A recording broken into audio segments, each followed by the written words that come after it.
ఇన్ని దృష్టాంతములు మీరు పరిశీలించండి, ఆదిత్య వైభవం అంటే ఏమిటో అర్థమవుతుంది. మహానుభావుడు ఎంత కష్టంలో ఉండనివ్వండి, ఎంత ఆర్తితో ఉండనివ్వండి, ఉపాసన చేసి ఒక్క నమస్కారం చేస్తే చాలు అనుగ్రహించేశాడు.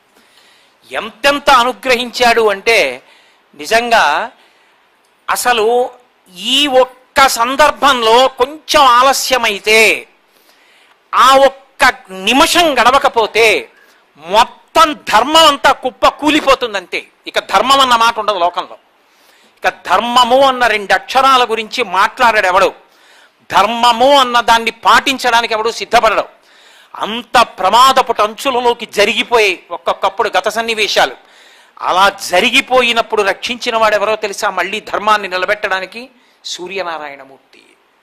ఎంతమంది నావారన్నవారున్నా వాళ్ళు బయటికి వచ్చి రక్షించడానికి కూడా సందర్భం కానటువంటి స్థితిలో ఉత్తరక్షణ రక్షణ పొందాలి అంటే మహాత్ములైన వాళ్ళందరూ చేసింది ఏమిటో తెలుసా? అంత కష్టంలో భానుమండలం వైపుకి తిరిగి ఒక్క నమస్కారం చేసి వెళ్ళారంతే. రక్షింపబడిపోయి ధర్మమన్న 2 అక్షరాలకి పట్టాభిషేకం అయింది.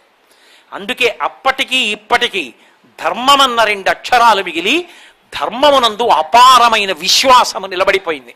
ఆ ధర్మాన్ని నిలబెట్టిన వాడెవరంటే మహానుభావుడైనటువంటి సూర్య